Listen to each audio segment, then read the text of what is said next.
What's good, mala mala ma people? So today I'm going to talk about why voluntary periods of solitude are life improving and life enhancing. Now, I'm a firm believer in regularly and voluntarily engaging in periods of solitude. And I've been posting a lot of my thoughts recently on my Instagram channel about solitude and the importance and relationship of solitude to personal growth.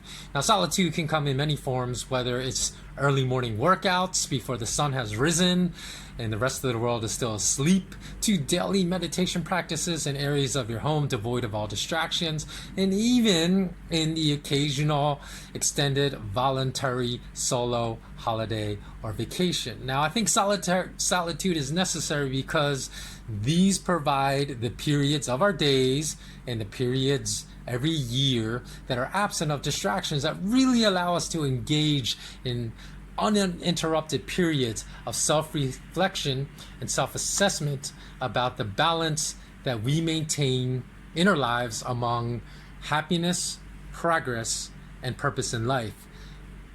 Now, some of us may feel a constant urge to always be around people, and some of us may hate spending time alone. And if you are among this group of people, this is a sign of the existence of a deeper emotional problem that needs to be fixed. Many of us mistakenly equate solitude with loneliness, but solitude, in my opinion, will only produce loneliness if those deep feelings of loneliness already exist. In other words, we often try to cover up and mask feelings of loneliness and despair by constructing our waking hours around constant and perpetual human interaction from the moment we wake up to the moment we fall asleep. And with the rise of social media, this interaction does not even have to take place in real life anymore, but often, increasingly, takes place in virtual worlds that are really detrimental to our mental health. Others among us may mask unwanted feelings of loneliness with daily drug and alcohol use that destroys our ability to reap the benefits of solitude, even though we are regularly engaging in them. So if we regularly engage in behaviors that suppress our emotions, then the first moment in which we are confronted with a sober period of solitude, that suppressed despair may rapidly bubble to the surface and may produce intense feelings of immediate despair. And if this happens, we should not ignore this event, but we should give it the attention it deserves. Unfortunately, many of us entrap ourselves in a vicious cycle by immediately trying to suppress that feeling that rises to the top and to continue to mask feelings of loneliness and despair the moment they arise, either through the aforementioned practices of self-medication through drugs and alcohol, or by constantly seeking the perpetual company of others. However, if we are perfectly content in life and we engage in periods of solitude, then solitude can reward us with immense feelings of joy.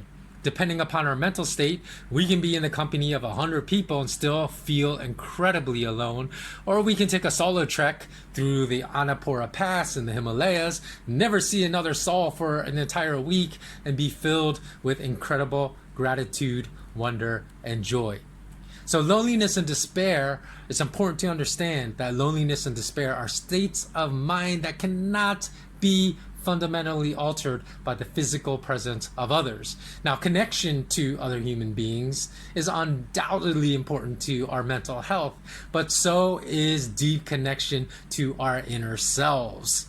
So I'm sure a lot of you that have grown up in urban neighborhoods have always heard that term, knowledge of self. And if you don't know yourself, then you can't truly even understand your interaction and relationship with others. So if you find yourself afraid of solitude and you find yourself trapped within the repetitive destructive cycle that I have previously described, and you're at a loss as far as how to extract yourself from this detrimental, harmful cycle, I would recommend to start by volunteering your time and helping others. Even if you're not in this cycle, it's still a very healthy thing to engage in volunteering activities. So ultimately, we're here to serve and help others. And by helping others that need help more than us, it's immensely beneficial, not only to our process of regrounding ourselves, especially if we're feeling like really lost and really ungrounded, but also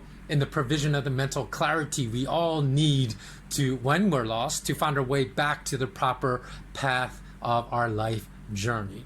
So come follow me on my Mala Mala Ma YouTube channel for additional discussions similar to this one.